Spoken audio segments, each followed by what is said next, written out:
Hi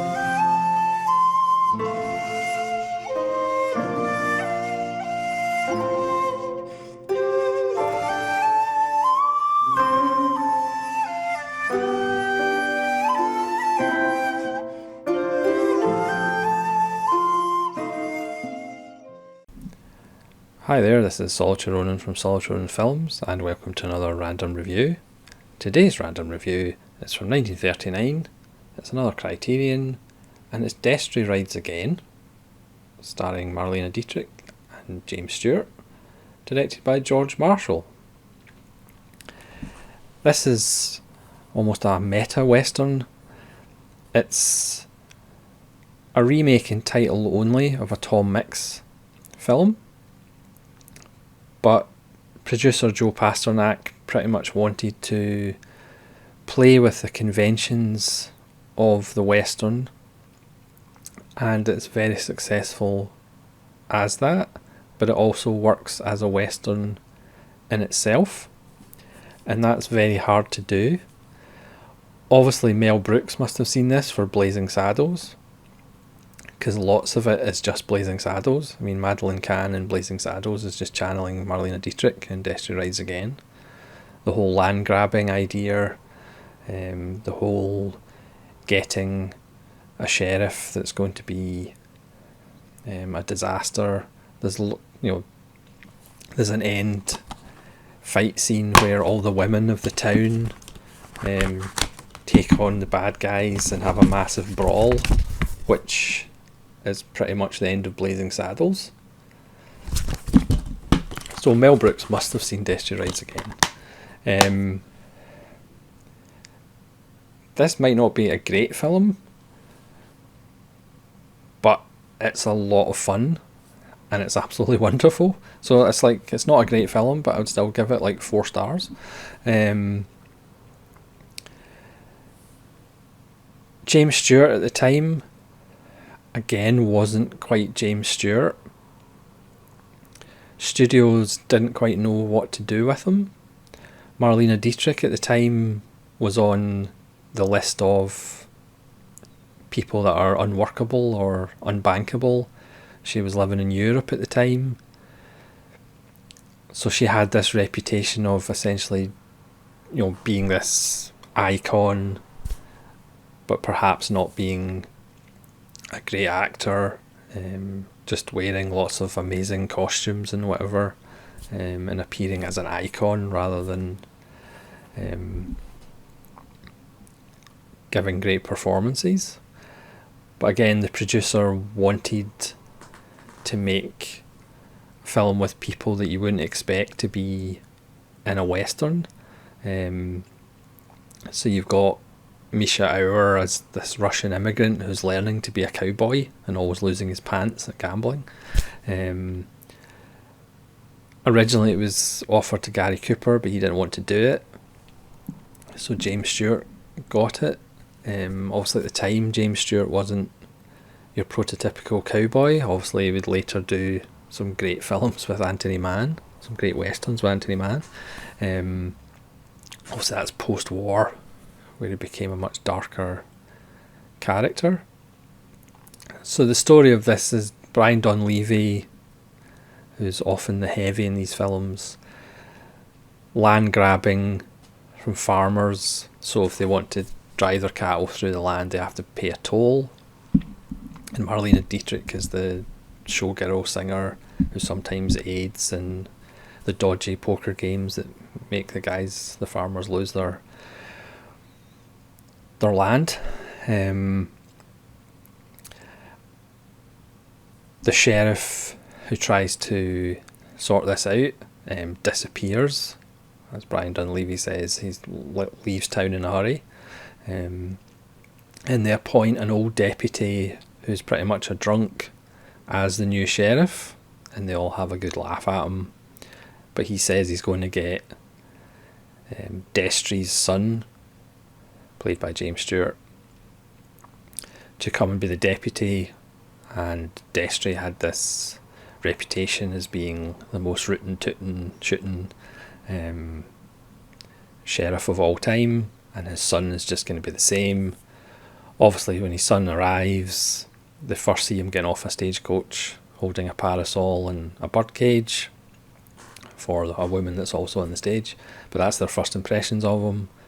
There's a big showdown with Brian Dunleavy, where Brian Dunleavy says he always takes the guns off the deputy, and James Stewart says, well, you can have a hard job because I don't actually wear guns, because I don't believe in them, because his father, Destry, who obviously lived by the gun, also died with the gun because he was shot in the back, so his guns they weren't any help to him. So that's why James Stewart doesn't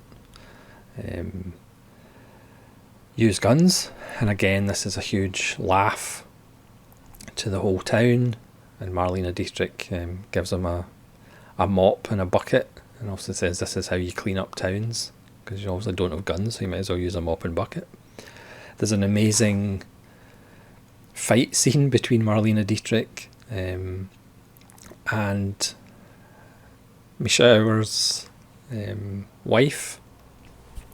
One of the first quote-unquote cat fights in cinema history that goes on for a while. And Marlene Dietrich and the other actress actually did it themselves. They didn't use stunt people, which gives it a more authenticity.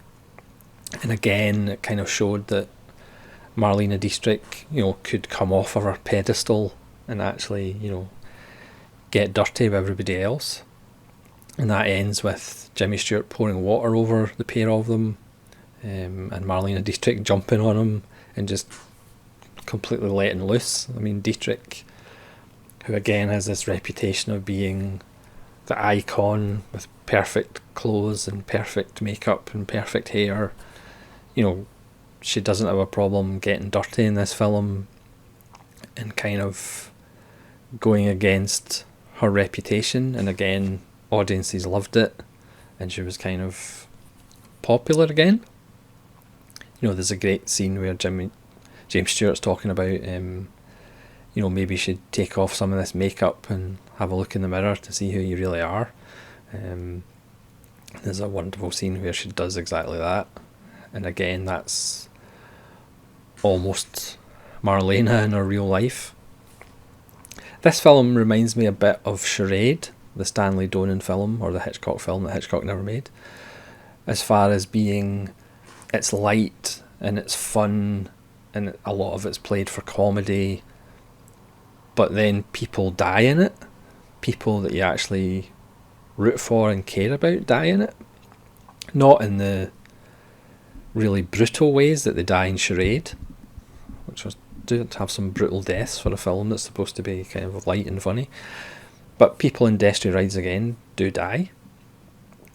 So it kind of balances this, I would say perhaps not completely successfully, this kind of comedy and lightness with people dying. But it mostly is successful in that. Also in the end, James Stewart, once pushed, does go for his guns. So it is kind of, it would be nice, because we've seen him throughout the film solve problems without guns, but when rubber hits road, he goes and gets guns. But you kind of forgive that. It's a Western that plays on the conventions of the Western. Again, women take a much bigger role because they're usually on the sideline in Westerns. Like I said, they have this huge brawl at the end of the film to stop their men being killed. Marlene Dietrich is having an absolute blast, and she's amazing in the film. Again, James Stewart almost whispers a lot of his lines. This was after Mr. Smith Goes to Washington, I believe, but again, he still hadn't become James Stewart completely. Again, it rattles along. It's brilliantly paced. It's only 94 minutes, but it really doesn't outstay its welcome.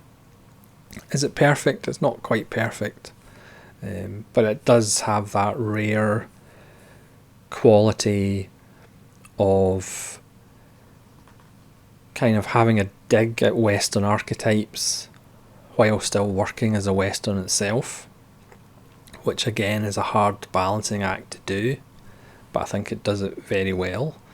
It's a 4K digital restoration, which looks really good. There's a new interview with critic Imogen Sarah Smith, new interview with Donald Dewey, the author of James Stewart, a biography, and there's audio excerpts from a 1973 interview with George Marshall. And as with quite a lot of Criterions, there's a radio theatre adaptation from 1943 featuring James Stewart and Joan Blundell. And again, the booklet, which has that wonderful image on it, has an essay. So if you're a fan of James Stewart or Marlene Dietrich, this is spine number 1024 for those keeping score at home. It's a wonderful little film. Is it perfect? Not quite, but I'm sure Mel Brooks really likes it a lot. So please let me know if you've seen Destry Rides Again and what you thought of it, and hopefully you'll join me again for more random reviews. This is Solitary Ronin from Solitary Ronin Films saying farewell.